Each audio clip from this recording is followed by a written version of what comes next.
Content warning as we acknowledge sexual assault as a plot point in film. Welcome to T-Smack, home of the T-Smack. May I take your order?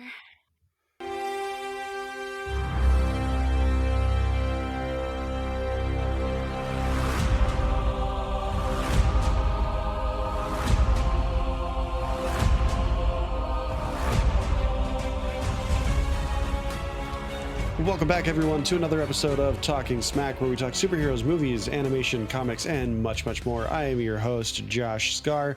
I screwed it up. I was going to make a joke about being an elitist with a snowblower, and now I've ruined it. And it's not like we can edit this out and go do it again. What am I going to do with myself, Alex? I don't know. I mean, there's all that rain to snowblow, you elitist. Water blower. Well, I'm joined by Alex, my regular co-host. We are recording a couple days before Christmas, so I'm not going to ask him how his Christmas was yet. But we are also joined by a third voice, as you might have heard. It is the godfather of the Talking Smack podcast. It is 7 C's, Cesar from the No on 15 Allcast. Cesar, how you doing? Dude, I'm so happy to be back. It's been like a while since I've been on the show, but I'm excited. It has been too long, man. I looked it up, and I think the last time you were on, it was through Twitter. I was looking at our messages, and I think it was the Thor: Love and Thunder review. Yes. That was nearly 100 episodes ago. How has that happened? I don't know. I think. Well, this year's been kind of crazy, obviously for me, and Understatement of the year. Yeah, just a lot of stuff going on, but yeah, man. I'm always excited and happy to be able to share time with you guys. Yeah, we are definitely happy to have you, and this is going to be a fun one. But since we are just ahead of the holidays, do you either of you guys have like a Christmas or a New Year tradition? Typically, my wife and I just spend it together, or just our family's a little too far apart. So we like to Christmas Eve, kind of like open a few little things. We go driving around various neighborhoods to just check out. We like to count how many Christmas trees we can see in the windows and look at all the light displays and kind of rate them. And then Christmas morning, we, give each other gifts, and we also give gifts to our cats. It's our thing. Oh wait, we have to watch A Christmas Story at least once. The Jim Carrey Grinch Who Stole Christmas, and Die Hard. There's a movie missing from that list. I'm sorry, but no Christmas is complete without having watched The Muppet Christmas Carol. Oh, that's true. What about you, Cesar? What do you do? Yeah, I'm Mexican, so definitely there's tamales involved. We got to eat tamales whenever Christmas time is around. And then I try to fit in some staples for the holiday season. I always try to fit in like Christmas Vacation, Christmas Story, Jingle All the Way is one for me. Yes, well. I always try to peep. And, Turbo Man, yeah, man. And then Christmas Day, like lately, I'd say since me and my wife have been married, we always try to make time or find a Chinese place that's open to have Chinese food that day. So, nice. There you go. Kind of our tradition.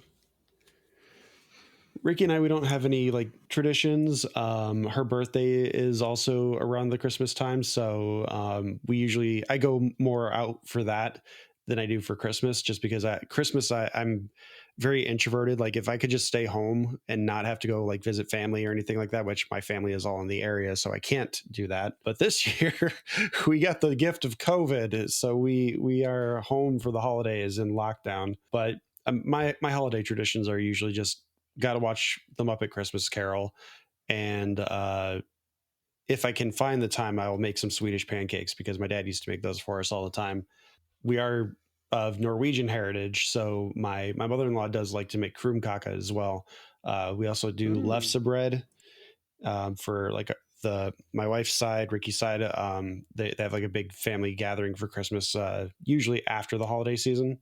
But they'll go all out with some like traditional Norwegian dishes, and including some Swedish meatballs as well. But it's a good time to eat, if nothing else, if you are fortunate enough to do so. What are Swedish pancakes? I just had to ask real quick. It's just really thin pancake. If you haven't had them, I would strongly recommend them. Either get them, I would say, naked. You can get like lingonberries on them and stuff. If you've had crepes, they're relatively similar, but crepes are a little thicker. Got it. Nice. Cool, man. Sounds good. But yeah, Swedish pancakes, those are, I can eat those every day. Just delicious.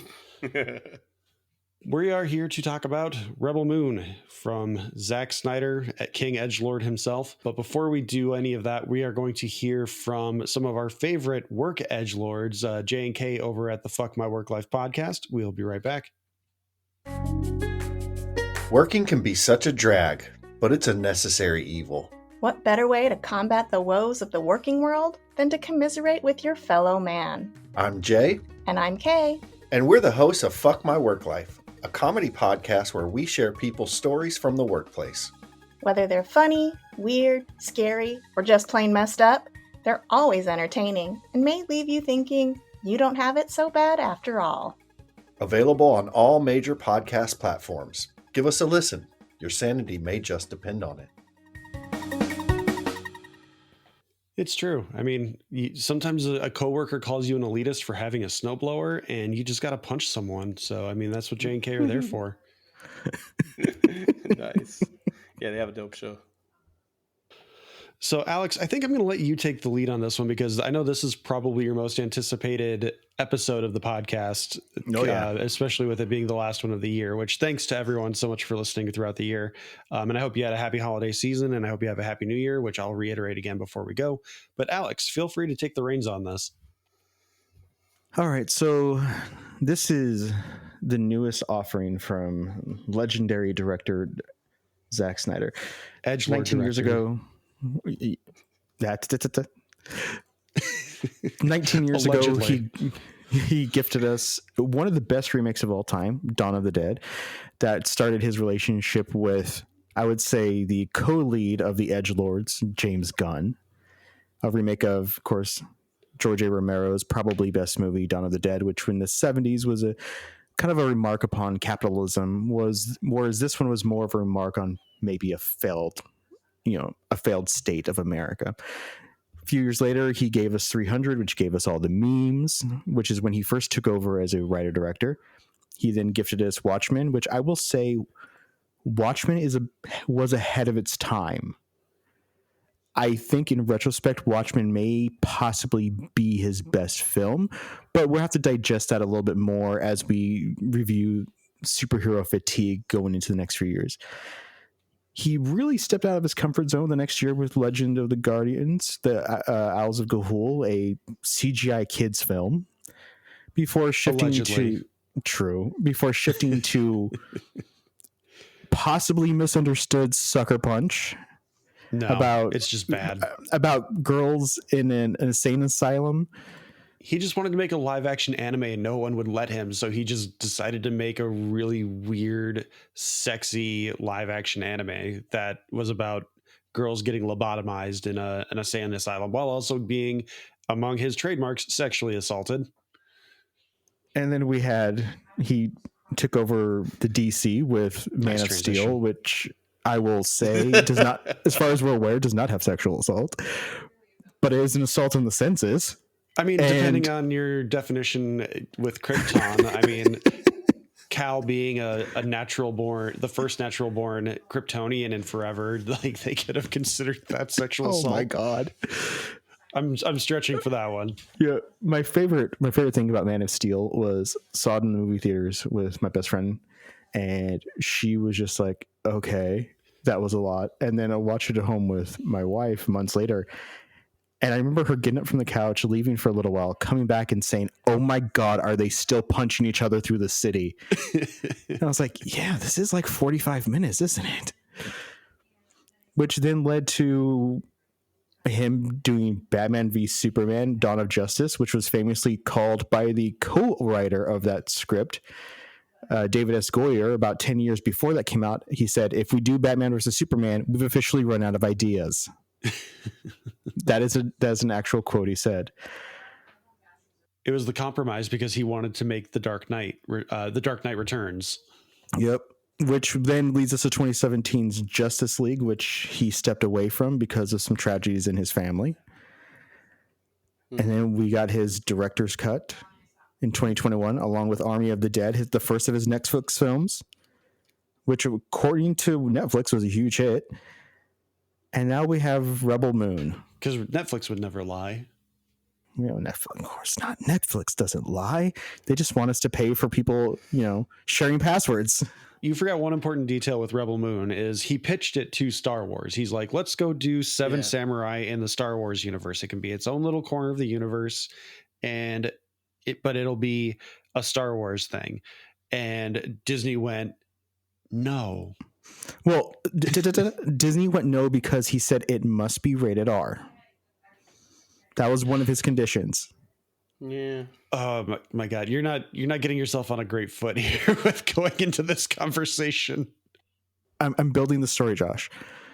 So after being told by Disney, he went to Netflix, who had already given him a ton of money to create the Army of the Dead universe, which we've had now Army of Thieves, a spin-off story of that.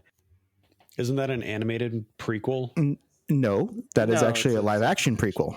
Okay, I thought there was like an animated something that they were working on with that too. There is. Yeah. Now, Rebel Moon, I really believe he went to Netflix and said, hey, listen, I have this rejected Star Wars script. And he full on went Bending Rodriguez and said, can I make this with hookers and blow? And Netflix said, we love hookers and blow. With the heat of the Snyder Cut that just came out, can we fuck with our own fans here and say, we're going to make them release the Snyder Cut of Rebel Moon? And so you have to release it in theaters as PG-13, but then we'll release it on Netflix in PG-13. And a few months later, you can then release it, the Snyder Cut as R. Then we'll release the second part of your film because you said you had like 190 pages of script. That's way too much, especially when some of the scenes just say action that lasts for 10 minutes. And then after action, it says add slow-mo and intermediate portions. It's like, okay. So we're going to take a 4-hour film. We're going to split it in half, release 2 parts, then Snyder cut the 2 parts and do 6 hours, and we're getting 4 films for the cost of 2. And Snyder said, I like hookers and blow, and so we got Rebel Moon. And dear God, what the fuck was this film? So first of all, there's a semantics issue with this movie or this franchise, for lack of a better word, which we need to get into some of the franchise stuff later as well, Alex, because I know you know more about this than I do. This needs to be referred to as A Child of Fire, doesn't it? It's not Rebel Moon. This movie is not called Rebel Moon. It is franchise Rebel Moon : Part 1 - A Child of Fire. Yep. So like it's a semantics issue, but once we get to a second one, we can't call it Rebel Moon anymore because then there is the Scargiver, which I call franchise infringement on that because that's me. You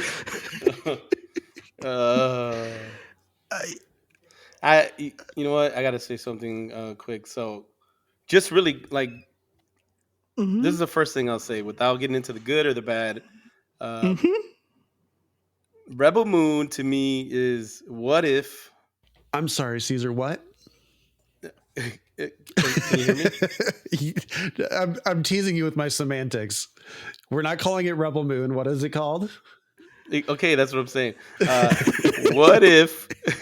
What if characters from Chronicles of Riddick, Starship Troopers, Sky Captain and the World of Tomorrow, John Carter and Dune were at the same party, and Star Wars was on in the background, right? And then they decided to play Mass Effect 2. And you'd get Rebel Moon, but then you'd be like, your question would be like, who's the DJ at this party, right? No. I think you're really onto something. I think this is the 3PO's retelling from Return of the Jedi of Star Wars. There's that one Ewok with the Bieber do in the background with his hair a little too far combed over. And he's just like, oh man, this would be so much cooler if this was happening. Oh my God. I can't front, right? Like I tell everyone this all the time, like without getting into, we haven't even got into like the specifics of the film, but I feel like Zack Snyder's an amazing cinematographer. Yes. Everyone, that's all I'll say. Don't ask me about directing or story or script writing or any of that stuff when it comes to him. You ask me about him shooting a movie, he's great. I agree with that. I think he's an amazing cinematographer. He knows how to do these little punctuations and touches that are just fantastic. My main issue is that he has the M. Night Shyamalan issue, which is I think if we could separate him from his own script, the film would be it, because Dawn of the Dead, 300, Watchmen, and The Legend of the Guardians, those 4 in a row, he did not write them. Those were somebody else's scripts. Now, mind you, he did add a bit to 300, and he added the part that Josh said is his trademark, the part with the Queen getting assaulted, that was his addition because he needed to pad stuff out, which now that you pointed that out, Josh, I can't unsee that every time I think of a fucking Zack Snyder. He doesn't know how to create tension or stakes for women without them being sexually assaulted, which is a problem. It's a huge problem. But I think if he was able to get out of his own way and actually just be a director without inserting his own story tropes, I think he would be more successful. Just like M. Night Shyamalan has so many story tropes that he must fit in, including his own cameos, that it worked at first and then fell apart. This movie is so bizarre. I can't. I have had to watch it twice now, and I know what I'm giving it for our trademark talking smack rating, but I don't know what to give it for like my own personal. Like if I ran into somebody on the street and they're like, "Is Zack Snyder's new film any good? Hey, I've been thinking about queuing it up tonight." I would probably say, "Why are you talking to me?" And then I would go, got 20 minutes.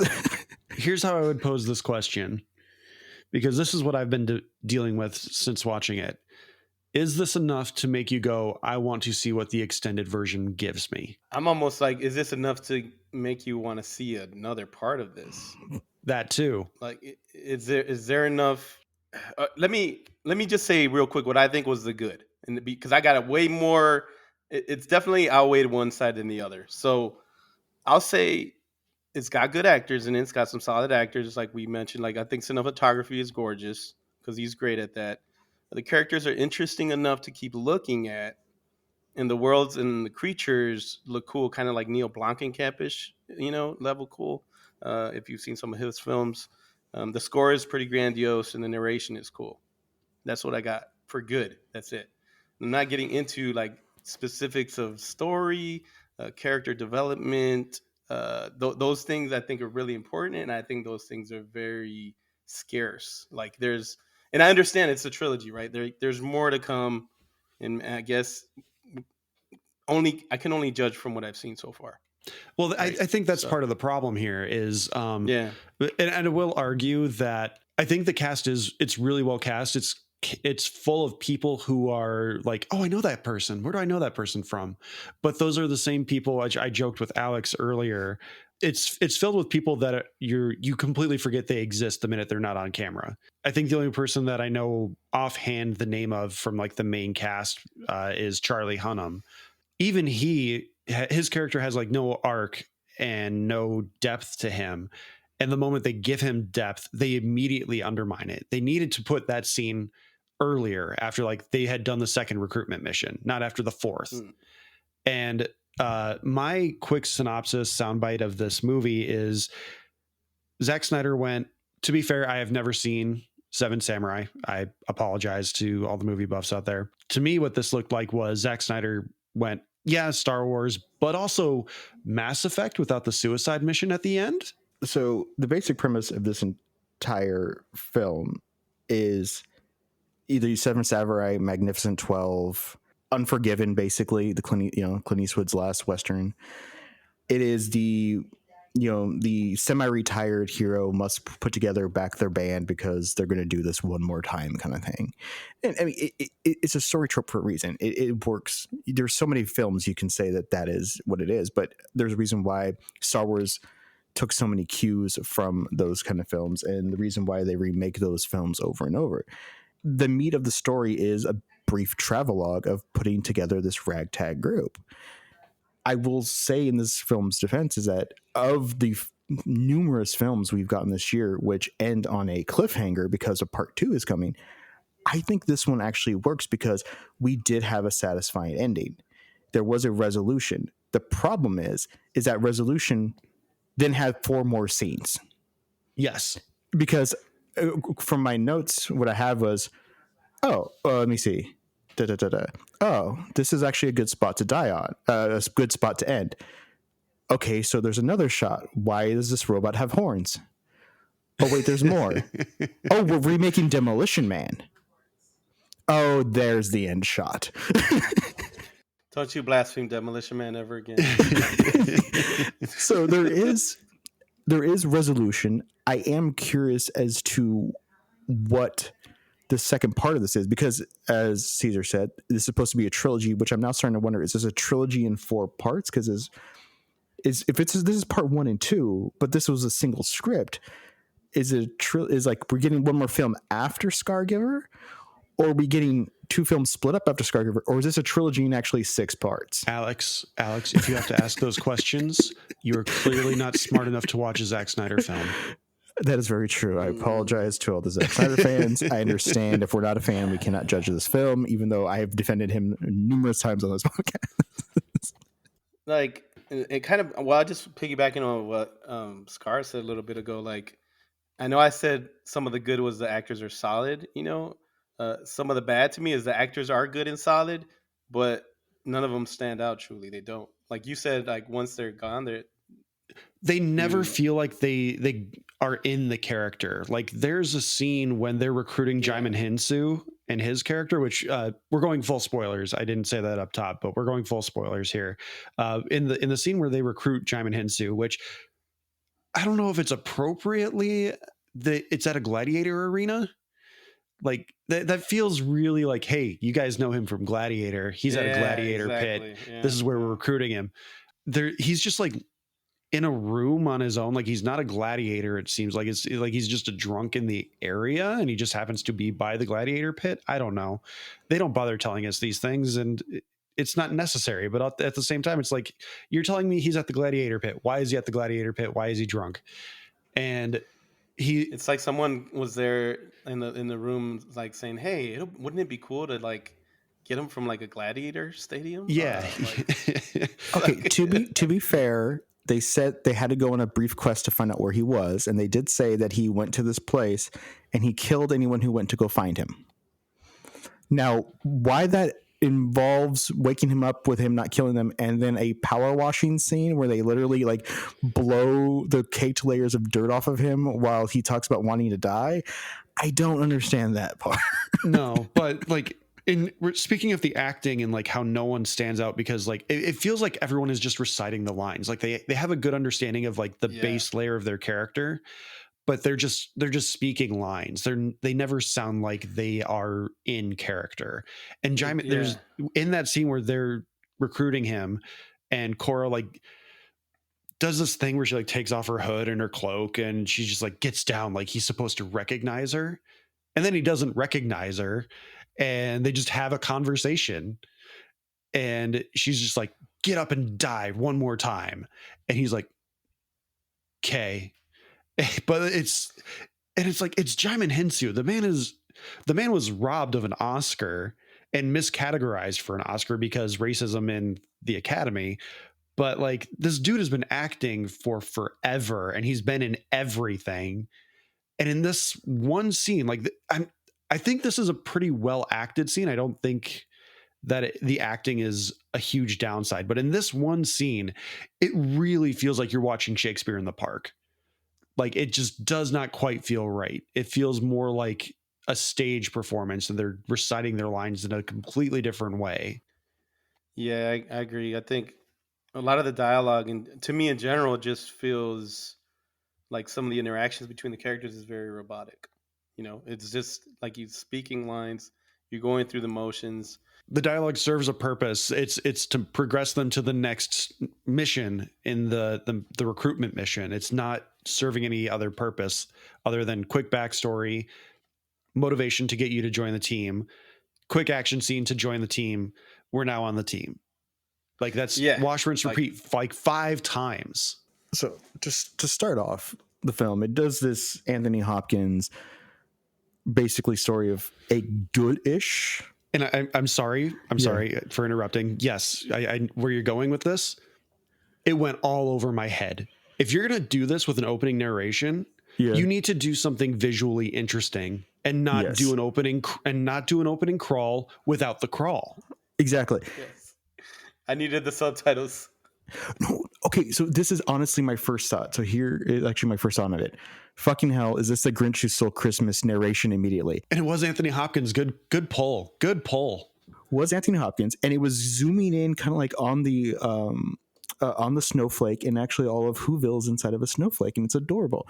But I'm hearing Anthony Hopkins, I'm like, oh, and then it's just like a random ship floating there. I'm like, I wasn't sure if that was supposed to be meaningful or impactful, and then eventually we go down to see Cora. Poor choice of words.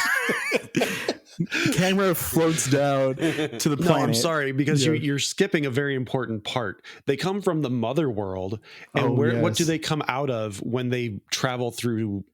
I don't even. I don't want. I don't. Yes. I don't want to call it. That's A, the best I don't way want to to call say it a it. wormhole. Wormhole sounds awful. I was going to say come out of slip space, but that also sounds horrible given the context. Hyperspace. Their way to travel. Their way to light speed travel is they come out of vaginas in penis looking spaceships because they come from the mother world. Yes. And then we quote unquote go down, as Alex says. Yes. I'm sure my So- buddy Scott would say something different, but yeah, you got it. So Zack Snyder orange, because he pulls from the orange color palette, as our hero Cora is plowing a field with the only thing that's Plowing that a says this is an alien is a horse with like a flat face, like it's wearing a face shield, which I was like, I was trying to figure out what was on that. Like, is that like is that its face or overgrown like horn head? Or I don't know. It was never very focused. No, it was an unfinished product. Yeah. You gotta wait for the action figure. Mm-hmm. So then we see Corey Stoll, and I'm like, hey, Corey Stoll. And I have this theory: if Corey Stoll is not actually wearing a piece, because he is naturally bald, he dies almost immediately. And you know what? Francis from Deadpool kills him immediately. Darth Francis, yes. Oh my god. There's some weird choices in this film. So they're living kind of this idyllic It's a Zack kind Snyder of film, of course there are. So our hero Corey Stoll and Cora, they're like living this kind of like Amish kind of life where all they do is hang out here and farm, and they're having their end of season harvest, and they're talking about basically the celebration in the harvest for next season is, which many cultures did this. They had some kind of like, joyful, rapturous fertility festival. And this is bizarre, and I don't quite understand it because they never followed up with it. She retired. She has kind of like a crush on this guy named Gunnar. Dario Naharis, I'm sorry, that's his actual name. My apologies. And so retires to the room with this guy who took her in years ago, this older man who she doesn't have a relationship with. And she closes the curtain that separates the room, which is not a curtain. It's like a sheer piece of cloth. It's completely transparent. And she starts undressing, and he's just like, I'll read my book. I am a good dad. And then the next morning, she's being teased by someone else. Who's like, oh, yes, you and Gunnar were together last night. She's like, yeah, sure we weren't. I walked by his room, and I heard all the sounds you guys were making. She's like, okay, sure, yeah, we were totally doing that. No, but she wasn't with Gunnar though. Wasn't she with like the other guy? Yeah, she wasn't with him, and they never follow up with that. She was with her not dad. Yeah. Yeah. She went home and went to bed. Like that part, like, why would she not deny that? Like, that seems so weird. Like, even in a world where, let's say that, Is that part of the R cut? Maybe the R-rated. well, they cut? say sexual promiscuity is not like frowned upon in this world, because they're like, hey, we had a good harvest, go fuck. Yeah. And like, cool, all right. But like in this situation, she's like, I'm not the kind of person who can go be intimate because of who I am. Right. And so that when someone comes up and is like, hey, I heard you banging Denner, whatever his name is, and she's like, okay, why would she be like, okay, yeah, that was me? We understand each other or something. She says like to the dad later on. Yeah. We have an understanding. I'm like, okay. That's what we got to wait for the DLC for, the director's cut. Yeah. So the Nazis show up, which obvious Nazis are obvious. Subtlety is not in Zack Snyder's catalog. And then we get about a 10-minute conversation about resources, yield, bounties, excess, And I was like, this is finally a Star Wars film. I actually totally get how he would have pitched this to him. He's like, listen, there's some really politics here. We have some trade negotiations happening. We're talking about yields versus costs. We're talking about, and I'm like, this is fantastic. I finally feel like I'm back in George Lucas's world. And then Corey Stoll dies, as he needs to, because he's bald in this film. We get a brief shot of a lightsaber, which made me extremely happy. A lightsaber, in quotes. Yeah, this is the stupidest thing ever, because what does literally Francis say when he's like, listen, I want your yield?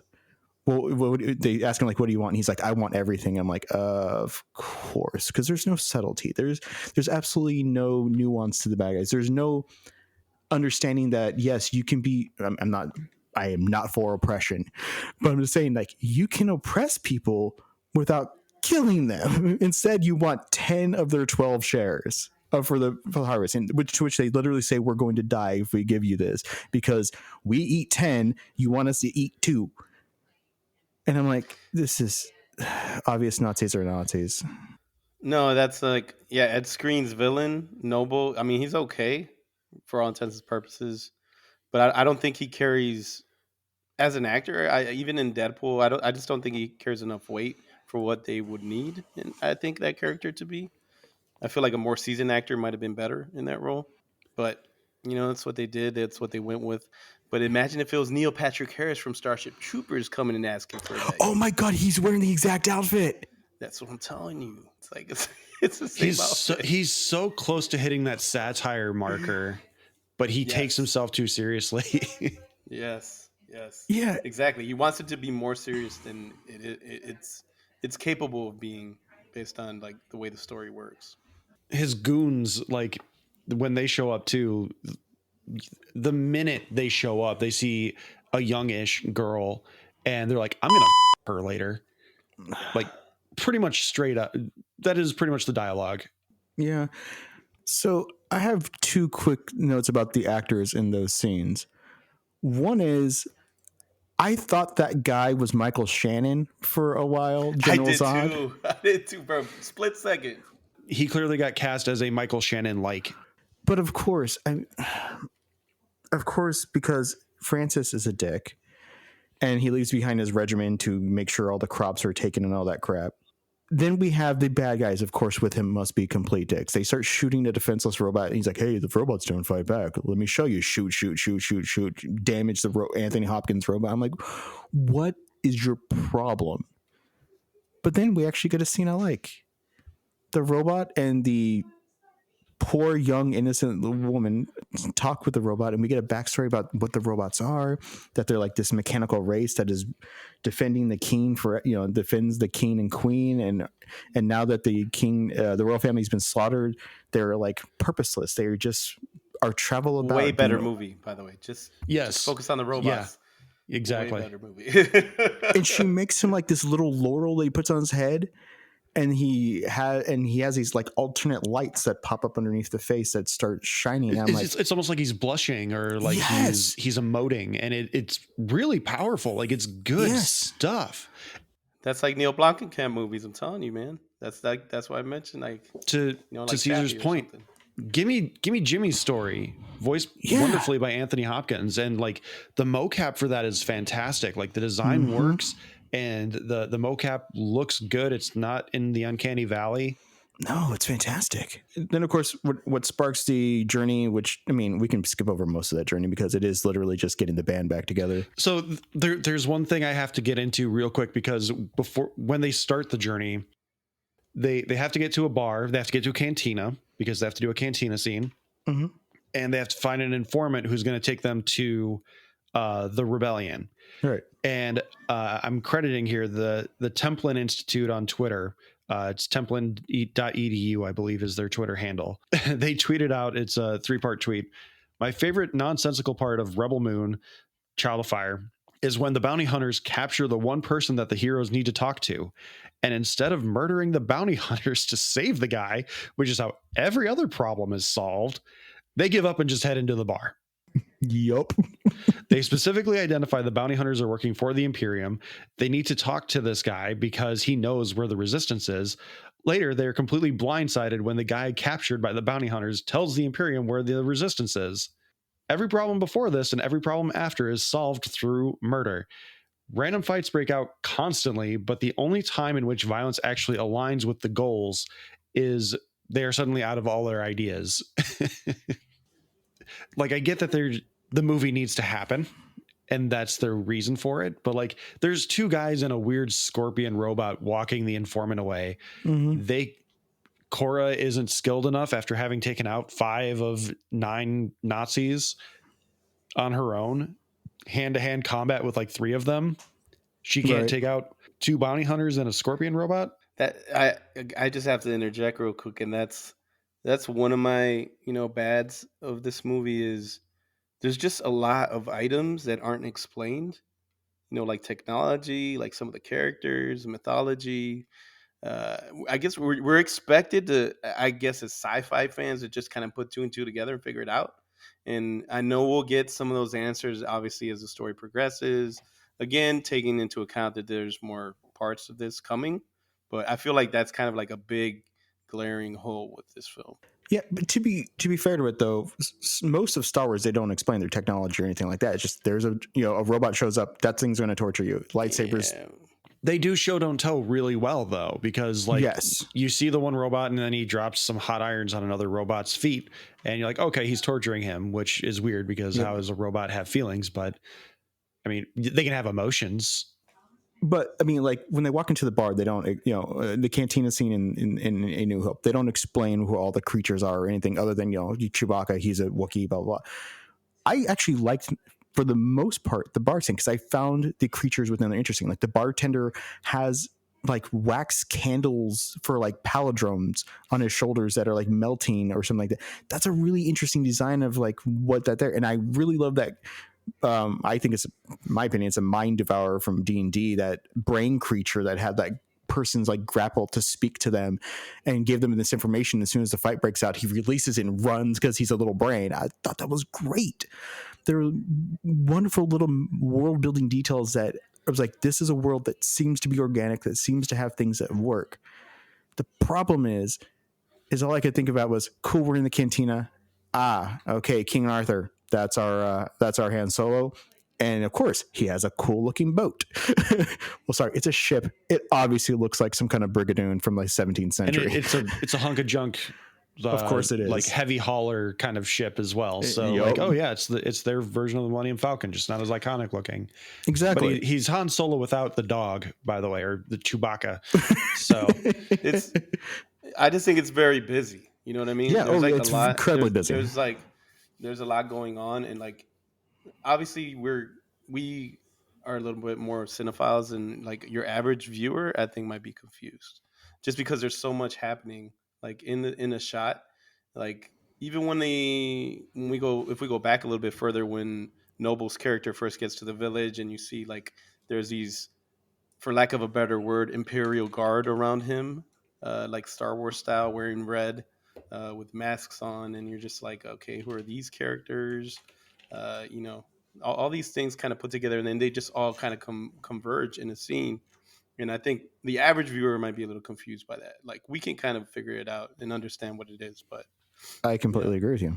Yeah. And Alex, to your point about the cantina scene, I think from a creature standpoint, yes, there are some very interesting creatures in the cantina, but the actual setting of the cantina is very bland. It's very color by numbers. And I made a joke about this early on, and I was thinking about like, maybe I'll just message you every thought that I have while watching the movie, but I'm like, no, I'm going to give it a fair shake. I'm not going to come in haterade and just do whatever. But one of the last things I messaged you before I like put my phone away and was like, okay, let's try to take this seriously. The Amish village that Cora lives in, that Darth Francis comes and takes over, it has like a Norwegian aesthetic or a Nordic aesthetic, but it also has like a lot of the futuristic stuff. So it's got like the sliding doors and everything. And there's just something really off-putting about Norwegian aesthetics with futuristic technology. Like it needed to be updated a little bit, or just like, they're Amish. They don't have power doors. They just have regular doors with locks. Like, Mhm. go one or the other. You can't have both, in my opinion. Yeah, that doesn't work for me. Also, what doesn't work for me is not Matthew McConaughey, one of the people they pick up, shirtless guy with the who tames the owl. Oh, token Native American prince who tames the hippogriff. Yes, I thought he was Native American too. the but he's first two not. times I saw him, I was like, the way the facial, it's the angular, the angular cheeks and stuff. I was like, is this Matthew McConaughey? No, it's not Matthew McConaughey, because it kind of reminded me of his look from How to Lose a Date in 10 Days or whatever that movie is. How to Lose a Guy in 10 Days. Because you've really like kind of the facial structure reminded me of that.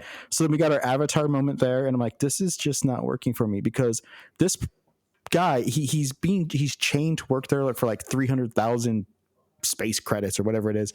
But if he tames this creature, if he tames Buckbeak, yeah, he gets free. If he doesn't, they're all enslaved, including Korra and the Motley Crew. Yeah, it's kind of That person wants to be Watto, but that person's not Watto. And that is, for as beautiful as some moments in this movie are, and as fun as some moments are, this is such a discount Star Wars. Well, it's disjointed because of that. Yeah. It's disjointed because you go grandiose, epic, and then you get these tiny moments that are meant to be intimate, but they're not really that intimate. Yeah, and that's a great word to use in this moment, because if we're taking like Korra as our main character, our Luke Skywalker, our Rey, whoever, Anakin, whatever you want to call her, she's been emotionally stunted because of her experiences as having previously been an Imperium soldier and a bodyguard to the princess who was assassinated. And there's this beautiful shot. Like, I 1000% credit for this shot of her reaching up and touching the wing as Buckbeak passes over. It's a great shot. And it's like, it could have been a really great character moment if it was framed properly, where like in the sequence of Native American prince dude trying to break this creature into letting him ride it, you see her like go from stoic to like concerned to joyful. Mm-hmm. And she's like feeling emotions again, and then she reaches up and touches the wing. Like, that could have been a really powerful moment, especially with the Zack Snyder slow motion, when she actually reaches up and touches it, and it's a 2-second shot that lasts for 15 seconds because of the slow motion. That could have been a really powerful character moment if you shot it and presented it properly. Instead, it's like, oh, that's the Zack Snyder shot. Like, Yeah. it looks great, but it serves no extra purpose to the scene other than like, hey, look at this pretty shot. See, that was a gorgeous shot. Like, when it went over, I was actually looking for that detail, because there are moments where Buckbeak looked really good, and there's moments where Buckbeak looked kind of really off. But seriously, just the hand up and the way the feathers ruffled over her as it flew over her fingers. They crushed the texture. The texture of that creature looked amazing. Like, I wanted to pet it. Like, there's a shot after like they do the leap of faith, and he gets his hands underneath some of the feathers and the fur, and I'm like, I want to touch that animal. I want to pet it. That's a good boy right there. I want to pet him. So I have a question for you guys about the backstory, because there's 3 or 4 backstory moments with Korra. She gets Gamora's backstory, which is that her people get taken over and massacred, and some psychopathic person picks her up, who is now the head of the military because of the death of the good queen, and the princess, who is supposed to bring what do they call her, the embracer or something like that. She's supposed to bring peace to the universe. She's a life giver or something. Like, it's the opposite of the scar giver. Right. She gets picked up, taken into the military. She joins the military. She gets adopted by the psychopath. And I did find it interesting when they talked about her indoctrination, about how once you reach a certain age, to keep your basically ties to the military strong, you're paired off. And she had a lover, and the lover died, and that's part of and broke her heart and stuff. And the princess who she's assigned to is murdered. I found all those backstory moments way more intriguing than her current resolution to start going against them. I want to know how that worked, because we have sudden Carrie Ells, which was like, okay, is that Carrie Ells? That is Carrie Ells. Carrie Ells apparently the king. He has a daughter, and she is trusting this. did the military go bad before or after the death of the king? I assumed it was after because of a power vacuum.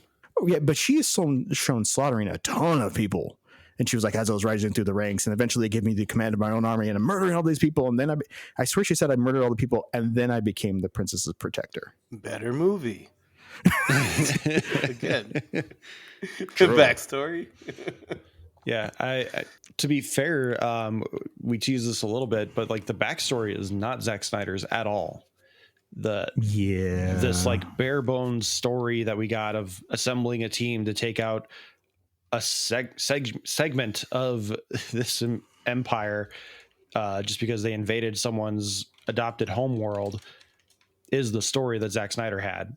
Like it, and then they hired Netflix hired a tabletop gaming company to build out the lore. And if I remember correctly, at some point they were doing testing at Comic-Cons, and Netflix went, "No, you can't. Despite the fact that you have already done this, we're saying you've breached contract and you're fired, and we're taking all your stuff." Yeah, company's Evil Genius Games. They were making the RPG for it. They've done RPGs of like Escape from New York, The Crow, Kong Island, Pacific Rim, Highlander, Total Recall. This is kind of like their bread and butter, is taking a cinematic world and then adding and then grafting a rules onto it for tabletop play. And part of the discovery of the lawsuit is that they said they got the scripts and they talked with the production team, and because you can't just say, hey, look, Planet 3 and Planet, and this, or like this, this weird looking creature, they had to basically do what was done for Star Wars, and that names, backstories, races, species, branch it all out as to how it works. Because if you're going to play, if you just don't want to play a token human, you want to play the robot, Anthony Hopkins' robot character, you have to have stats, you have to have mechanics for it. If you want to play the Mind Devourer, you have to have stuff. So according to the lawsuit, they're saying they came up with basically the backstory and the Bible for how the world functions, and some of the scripting was adjusted for that, so that you didn't have a schism between what you're playing on the tabletop and what you're seeing in the film. And the tabletop was supposed to come out in like November-ish, which is why they were testing at some Comic-Cons. And then Netflix pulled it, tanked it, and kept the property, which is where the lawsuit comes in. Is the intellectual property the property of Evil Mind Games, which some of them do get to own that depending on the agreements, or is it the ownership of Netflix? And frankly, I am way more interested in the backstory of this world for an RPG than I am in part 2 right now. Getting into the finale here, we have a betrayal because Zack Snyder loves a Judas, among other things. We haven't even talked about really Jimmy all that much either, the robot, because he plays a big part in the tease at the end here. But Alex, you had mentioned earlier that the movie ends and then there's like 5 extra scenes. One very long scene where Francis has a Loki with the other scene where like mentally he's uploaded into a place and they have a conversation that leaves him like Captain feeling Marvel. some pain. There you go. So like with that scene, I was annoyed because, again, if we're making a Star Wars comparison, since this is Zack Snyder's Star Wars ends with Vader just flying off into space after getting knocked around. Like, bye, maybe see you never again. And in this, Francis falls to his death, presumably never to be seen again. Yeah. And then the movie keeps going, and Francis comes back, and we're like, "Oh, he's a Darth Vader. He's a robot, and now he's resurrected." And blah. And we get a Vader origin scene as well from Episode 3. That's not needed from the context, among other things. But how much better would it have been to do a Two Towers, where we see Gandalf fall, or in this case, we see Darth Francis fall. And then we see his resurrection and his conversation with their version of Darth Sidious, Sarah Borealis or whatever. It made me think of Gentleman Bronco. I don't know if you guys ever seen that movie. No. When you add a alias to the end of the villain. Sorry. Aurora Borealis, yeah. So like, how much better would it have been to be like, oh shit, he is alive and he is a cyborg, he is a robot of some kind. Like that explains a lot. That would also explain why he smokes weird and does hentai stuff. Like he's trying to feel. he had a hentai monster. He did. And in the director's cut, we are going to see that in its entirety. And I can promise you, there are 4 scenes in this movie where Ed Skrein, Darth Francis, is completely naked. I can promise you, I will put a talking smack guarantee on this. In at least one of those 4 scenes, you will see Darth Francis dong. Which again is another reason why I may not go back to the extended cut. Get it? Extended. Uh-huh. Well played, Cesar. Sorry. So the original ending is they've recruited the group. They have this motley crew together, and Han Solo inevitably betrays them because that was set up a long time ago, and they were stupid to trust him. He's bad Han Solo because he doesn't have his dog. If Han Solo had a dog, he would be fine. So it's more like Lando on Cloud City, guys. That's true. There you go. Oh, and they were betrayed on the landing pad. They don't get to do the Three Amigos ending because they end up doing the Cloud City ending. Facts. And it ends with this weird moment. Like, one of them says, I never did trust that pilot. And then Cora says, we owe him thanks. He saved us. What the hell does that mean? I don't fucking know. And the DLC will answer that question, I'm sure. But before we get into that too, like I had mentioned earlier, there's a scene before this where Cora and not Han Solo Lando have a heart-to-heart where he's like, you swayed me, girly, and I'm going to join you because I'm so rootin' tootin' nice, aren't I? But first I got to do one quick stop and pay off Jabba the Hutt. Mm-hmm. And I'm like, okay, they're going to do Return of the Jedi and all this to round out the ending. Okay, whatever. And like, I will give them credit. They did get me. I didn't think he was going full heel turn. Like I thought it was weird that he was going nice, but I'm like, it's Zack Snyder. He doesn't do nuance. So, but I was thinking the entire time that this needed to be after they recruited Jaimin Hinsu, or maybe after Nemesis, not after they've recruited 4 other people and now they're just doing one last drop off for him. Real quick, got to say that they're criminally underused Charlie Hunnam and Ray Fisher. There you go. Sorry. Yes. Ray Fisher needed more. Like those are the only 2 people that had charisma with their roles. I feel like Gunnar, is that the not love interest's name, the Luke Skywalker Farmer. of the story? Yep. Yeah, he's Luke because he's the farm boy. Dario Naharis from Game of Thrones. If anyone watching this movie is like, I know that person from somewhere. Where do I know that? That's everyone in the cast, but that's where you know him from. If you do that scene, lay the seeds, pun intended, with this being farming, and you lay those seeds of him like doing this out of some kind of change of heart that he's had, because we meet him and he's like, oh, I'm an opportunist, blah, blah, blah. But now like he's had a couple of missions with these people and he's like, yeah, they're cool, I like them. But then we find out, no, he's actually a bastard. I think that's better. Instead of him being like, we've gone on all these adventures together, I think we're cool now.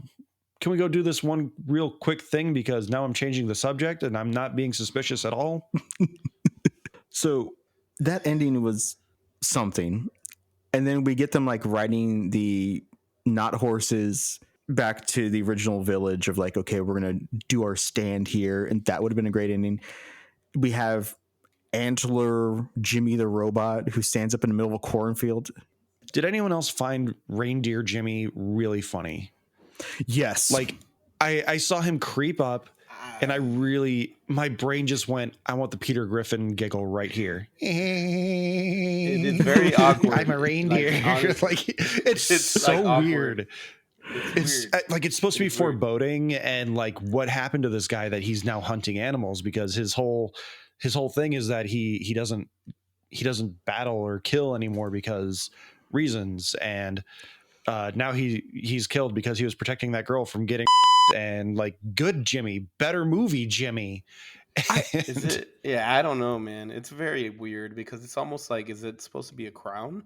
Like, is he going back to royalty now? I don't know, but like I want someone to make a TikTok or just like a really quick clip and email it to us, tsmackpod@gmail.com, where it's just Jimmy rising up and the Peter Griffin giggle. And that's it. That's all I want. I am really hoping that Jimmy and the farm girl like get together because that scene with them with the blushy thing was so cute. The unlocking the humanity. It was Better lovely. movie. I will watch a Yes. rom-com with Jimmy and Flower Girl. Totally. It would be good. I'm all in for rom-coms. So, Josh, what is your rating on this? Our trademark rating, is it must see or pass because it's a garbage fire? I can't say that I could recommend this version. Mm-hmm. And to my question earlier, is this enough to make me go, will you watch the director's cut? Will you get the DLC? I still don't know. So I'm going to say it's a pass because I can't answer that question, which means I can't say yes. What about you, Seven Seas? I'll just say this. All in all, my best comparison I would say to this, it reminds me of like a weird sci-fi cousin of Chronicles of Riddick. Yes. Not as much action, and maybe that's just because it's the first entry in a planned, story arc of either a trilogy or, 4 movies. Who knows? It's pretty to look at times. It's not great. It's a must see if it's on, like to sell TVs at Best Buy. That's what. That's the Zack Snyder movie. That's what it's for, like to show you the colors pop on an expensive, QLED TV. But I wouldn't say there are a couple CGI created scenes where I would say don't like make a retailer cut that gets rid of those, because there's like that one shot when they're like refueling somewhere and like that looks like something out of a mid 2000s space show on Nickelodeon. But yeah, I would say it's a pass unless you're like a diehard Snyder fan, and you're not listening to this and you're watching it already. In which case they're doxing this entire podcast already. Yes. So on my second rewatch, I realized, because originally I was going to come in here hot and like, try to falsely defend everything because I like to be contrary and piss off Josh sometimes. Allegedly. Yeah, I will say that for me, this is a pass because I have something very specific. And it is, thank you, Josh, for reminding me, it is related to role-playing games. We finally got a beautiful looking Drider from D&D. A Drider is basically a half woman, half spider creature, which was played by Jenna Malone. And I thought that scene was gorgeous. I was excited for the scene because I'm like, oh my gosh, the Dungeons & Dragons movies haven't given us one because they're probably never going to do the drow. And we got a Drider here, or an Avatar of Lolth, depending on which kind of version you want to go with. And she is talking about these things, which are great world building, talking about how her children's egg sacs can't mature because you guys have moved here and are poisoning the world. And so I'm stealing this child to keep it with me. And of course, we get the token fight. King Edgelord is totally going to have those kids being milked on her teat in the director's cut. I'm sorry. There's going to be a weird, real quick, like throwaway line of like, she's been mutating our children into her own by feeding them breast milk. Well, like I said, it is the year of milking. We have Ninja Turtles being milked. We have giraffes being milked and Willy Wonka. So why not spiders? That fight between the two of them were Nemesis, Donna Bay, and Jenna Malone fight is one of the worst things because you have a spider with 8 legs, 2 minor front pinchers, 2 actual human arms, and you don't utilize any of them. You don't utilize the movement of them on the walls. You don't do some webbing.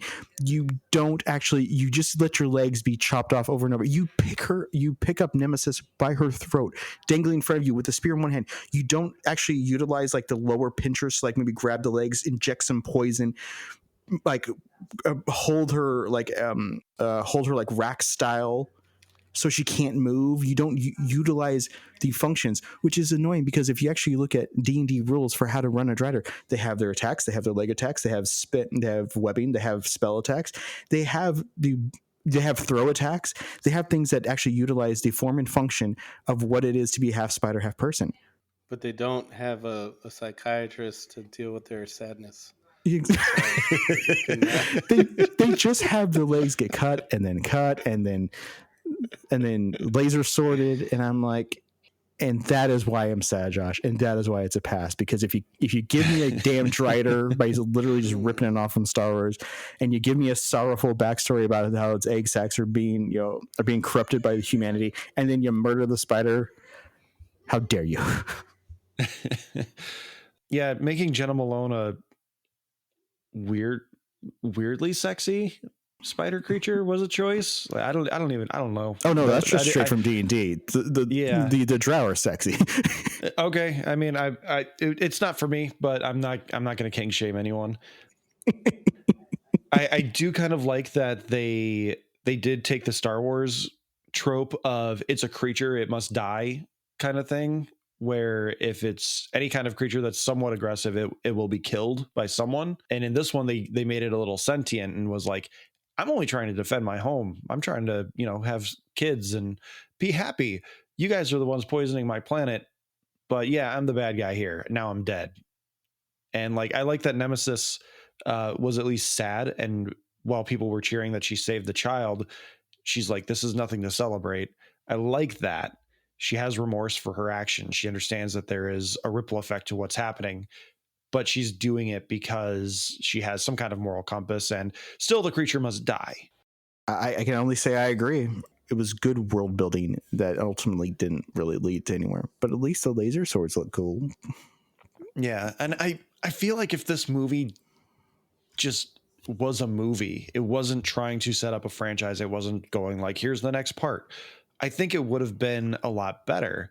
And or at least it would have been better received, and it would have had a different viewing experience, because now you're just trying to like find the breadcrumbs, like what's going to be picked up in part 2. And among other things going on with this movie, I was thinking about it this morning, and a lot of it is very forgettable, because I was trying to think of like, why the hell didn't they get to the Three Amigos ending? They need to defend the town. They have their team. But why didn't they do the Three Amigos? And I completely spaced that they had done the boss fight previously, because of how much more movie there was at the end, going into the next movie. And I feel like you could have done the satisfactory ending of doing the Three Amigos, the tombstone ending, whatever you want to call it, where they defend the town and everyone's like, yeah, rebellion. And it's like a big celebration, which again, Star Wars ends in a celebration. But instead we get this completely unrelated location where they are betrayed by Charlie Hunnam's not Han Solo Lando character. And it's just this heartless boss fight that is taking place in like so many different spaces that it's like, how are 5 people taking on an entire armada of the Imperium, let alone like how is Korra taking on Darth Francis hand to hand without any real issue? Like, why did we need to assemble the team if she can just take out Darth Francis and then the ship just gets returned? Like, why was that not her original plan?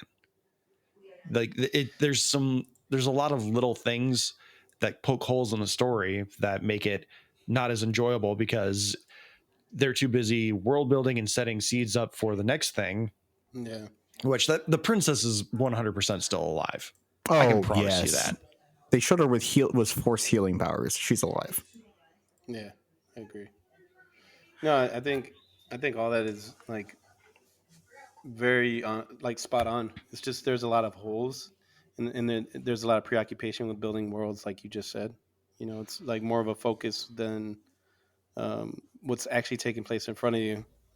It's like Zack Snyder went, wouldn't it be cool if there was this world? Wouldn't it be cool if there was this thing?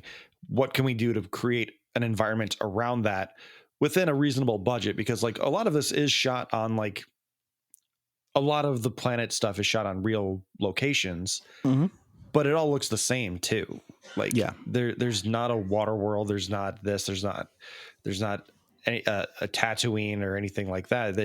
They all look kind of the same. They're just maybe even on the same world. They're just in different regions. So like there is a unique factor that's missing from this as well, besides just the aesthetic of how the movie is shot.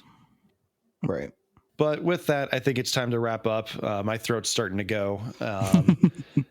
We got Christmas things to start winding down here. But to everyone listening, I hope you had a happy Christmas if you celebrate, and any other holidays that may be out there. I hope you had a wonderful holiday season, spent time with loved ones, spent time getting yourself mentally healthy. And I hope the new year brings that to you as well. Cesar, do you want to plug your podcast and your social medias?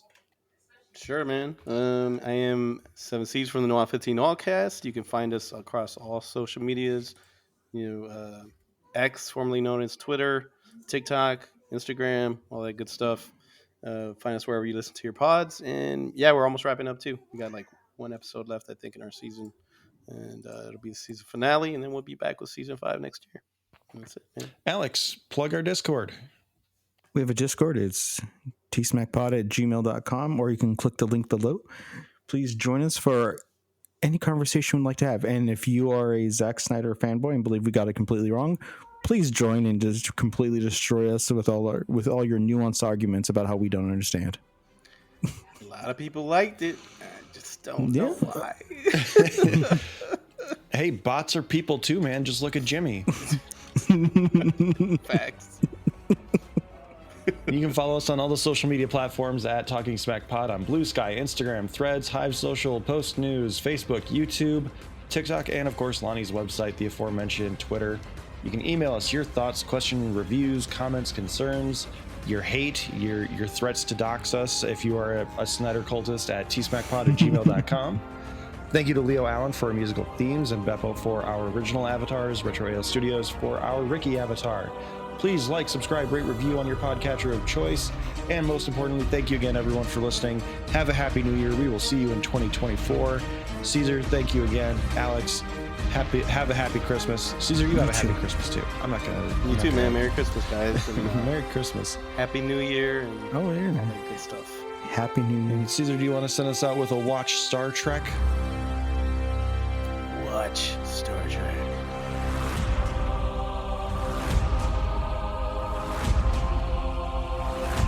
Now, I did realize something about the last fight between Francis and Cora.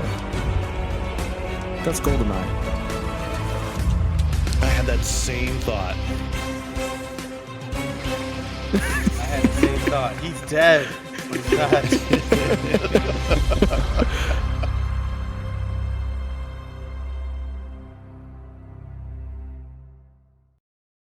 Who loves T-Smack? I love T-Smack. Is it true? Mm-hmm. I do. Ooh. Rage! Rage!